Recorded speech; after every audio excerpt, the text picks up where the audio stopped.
At some point in your life, someone looked at you, not with admiration, not with warmth, but with something closer to unease. And they said, directly or indirectly, "You're too much, you're difficult, you're dangerous." And part of you believed them. Here's what they never told you. That discomfort they felt, it had nothing to do with you being wrong. It had everything to do with you being free. And freedom, to people who have surrendered theirs, looks exactly like a threat. This isn't a video about being better than other people. It's about understanding something precise and important. The qualities that make certain people uncomfortable in your presence are not your flaws. They are your most significant strengths, and the people who named them as problems were the ones who needed you smaller.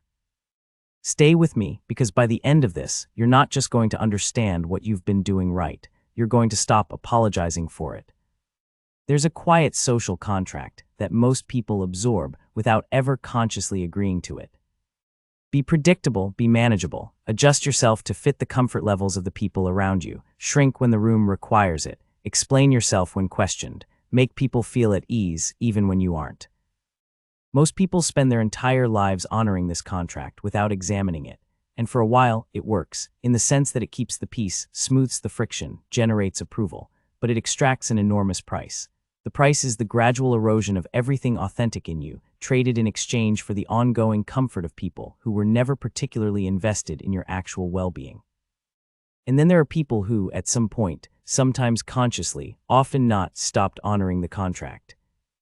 They started making decisions without seeking approval. They started tolerating other people's disappointment without treating it as an emergency. They started growing in ways that made their immediate circle uncomfortable. They started choosing authenticity over performance. And the people around them, conditioned to expect compliance, called this dangerous. What they meant was, I can no longer predict you. I can no longer manage you. My usual tools don't work on you anymore. And that recognition, that loss of control, generated genuine fear. The question worth examining is this: what exactly are these people doing that produces such a pronounced discomfort in others? Because once you name it clearly, you start to see it not as a character flaw, but as a map of psychological freedom. Let's begin with the behavior that unsettles people most immediately. They don't explain themselves. Picture someone who has just made a significant life decision, left a stable job, ended a relationship, moved cities, changed direction entirely. And when pressed for justification, they offer something almost insultingly simple. It was time. It was right for me. No footnotes, no defense, no invitation for debate. To people who require external validation to feel secure in their decisions, this is profoundly disorienting, because in their model of the world, every choice must pass through a committee. It must be approved, ratified, explained in terms the audience finds acceptable. The need for that approval is so deeply embedded that they've mistaken it for reason itself. When someone operates without seeking that approval, not out of arrogance, but out of genuine self-trust, it doesn't just seem different, it seems threatening, because it exposes, by contrast, how much of their own freedom they've surrendered. Self-authority, the capacity to make decisions rooted in your own values rather than the anticipated reactions of others, is psychologically rare. And like most rare things, it generates a complicated response in people who don't have it. They've made peace with disappointing people. There is a category of person who would rather construct an elaborate lie, overextend themselves financially, or endure something they genuinely hate, than simply say no and allow someone to be briefly disappointed. The fear driving this behavior isn't really about the other person. It's about the internal experience of being the source of someone's displeasure. It's intolerable to them, so they contort themselves endlessly to avoid it. And then they encounter someone who can say no, sit with the other person's reaction and feel fine. Someone who has genuinely internalized the understanding that another person's anger is not an emergency requiring immediate resolution, that it is simply their response to not getting what they wanted, a response they're entitled to have, and equally that you are not obligated to prevent. This isn't coldness, it's a specific kind of emotional maturity that looks, from the outside, like indifference. But it isn't indifference, it's the absence of enmeshment, the absence of a belief that you are responsible for managing the emotional weather of everyone around you. They don't perform their pain. We live in a cultural moment where suffering has become content, where public breakdown signals authenticity, where healing quietly, without documentation, without audience, without the validation of collective sympathy, is somehow read as either dishonesty or coldness. But there are people who process pain in private, who grieve without broadcast, who return after a period of genuine silence, not diminished but recalibrated. And this makes people deeply uncomfortable, partly because it removes them from the equation, and partly because it suggests a relationship to suffering that most people haven't developed, one where pain is processed rather than performed. This quality gets misread as suppression. It isn't. It's the difference between feeling and broadcasting, between healing and narrating your healing, for an audience that has learned to consume both equally. Here's what happens to people who embody these qualities, and it's more complicated than simple admiration. They lose people, sometimes people they've known for years. Because when you stop explaining yourself, some people experience that as rejection. When you stop absorbing other people's anger, some people experience that as abandonment. When you grow in directions that the people around you haven't grown, they don't always celebrate it. Often they resist it. They make jokes that aren't quite jokes.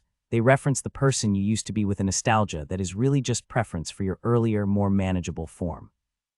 Your growth to a stagnant person is not inspiring. It is confrontational, not because you've done anything aggressive, but because your progress is an implicit argument against their stillness. It proves, by simply existing, that the changes they've been avoiding are in fact possible, and most people would rather resent the proof than examine the avoidance.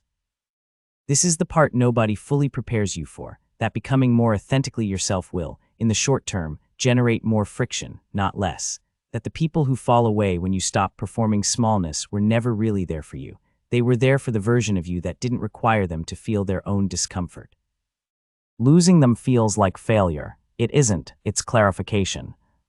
There's a specific moment that seems to mark the shift for people who have done this work, who have moved from seeking approval to operating from genuine self-trust. It's not a dramatic revelation. It's quieter than that. It's the moment when you realize that the discomfort you've been trying to prevent in other people, the disappointment, the frustration, the vague sense of unease your confidence produces, is not actually your responsibility to manage.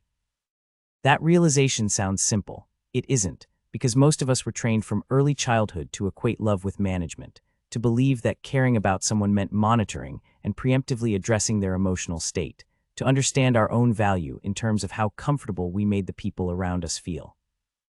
Unlearning that is not a single insight, it's a practice. It requires repeatedly choosing your own clarity over someone else's comfort and tolerating the guilt that initially follows that choice until you begin to genuinely understand in your body, not just your intellect, that the guilt was a conditioned response rather than a moral signal. The people who are called dangerous have largely completed that unlearning, and what sits on the other side of it is not the absence of care, it's the presence of discernment. They care deeply, in many cases, but they've stopped distributing that care indiscriminately to everyone who demands it. They've stopped watering plastic plants. Let me be specific about what psychological freedom actually looks like in practice, because this isn't abstract. 1. Decisions made from the inside, not from the anticipated reaction of an audience, but from a genuine internal sense of what is right, what is aligned, what is true. The person who turned down a well-paying job because something in them said no, without being able to fully articulate why, and was later vindicated not by needing to be right, but simply by having been honest. 2. Comfort with others' anger. The capacity to hear, "You've let me down," and respond not with panic or collapse or immediate repair attempts, but with a clear and steady acknowledgement. "I understand you're upset. My answer is still no." This is not cruelty. It's the refusal to treat someone's displeasure as a valid reason to override your own judgment. 3. Selective engagement in conflict. Knowing, clearly and without ego, when an argument is worth your energy and when it isn't. When someone is genuinely trying to understand versus performing certainty for an audience. The latter doesn't deserve your facts. It barely deserves your attention. 4. Growth as a private practice. The discipline of building something, a skill, a business, a version of yourself, before announcing it to the world. Not from secrecy, but from the hard-won understanding that early-stage visions are fragile. That sharing them too soon invites exactly the kind of doubt and unsolicited opinion that can redirect you away from your own instincts. You build until it's undeniable, then you surface. 5. Silence as a tool. Genuine comfort in quiet, in conversations, in negotiations, in your own company. The capacity to let silence do its work rather than rushing to fill it. Silence invites disclosure. It exposes discomfort. It creates space for honesty that nervous conversation never would. The person who makes an offer goes quiet and watches the other party talk themselves into a better deal. That is silence deployed with precision. 6. Trusting intuition over consensus. The gut signal that says this isn't right about a job, a person, a direction, even when everything on paper contradicts it. Honoring that signal has a compound return over time. Every time you override your intuition to please someone else's expectations and it costs you, the message becomes clearer. And every time you honor it, even when you can't explain it, the trust deepens. 7. Abandoning the rescue project. Perhaps the most painful of all the lessons. The understanding that you cannot love someone into wanting better for themselves. That staying in a dynamic where you care more about someone's growth than they do is not devotion. It's a slow drain disguised as virtue. The people who have learned this don't stop caring. They stop extending care to people who haven't requested it and won't use it. 8. Healing without audience. Processing pain privately. Not suppressing it, processing it. Feeling everything fully and returning to the world not with a curated narrative of your suffering, but simply changed. Quieter sometimes, cleaner usually. Resistant to the cultural demand that your pain be made legible to people who want to consume it. 9. Unmoved by the need to fit. A settled indifference to trends in identity, opinion, and affiliation. Not contrarianism, that's just inverted conformity. Genuine non-reactivity to social pressure. The capacity to sit in a room where everyone holds a particular view and simply, not share it, not argue, not perform agreement, just be present and distinct. 10. Mastery of the exit. Leaving without spectacle. No dramatic announcement, no scorched earth, no public accounting of grievances. Simply withdrawing from a job, a relationship, a dynamic with quiet finality, because you've understood that sometimes the most complete statement you can make is your absence. The message is delivered not through words but through the door you close behind you.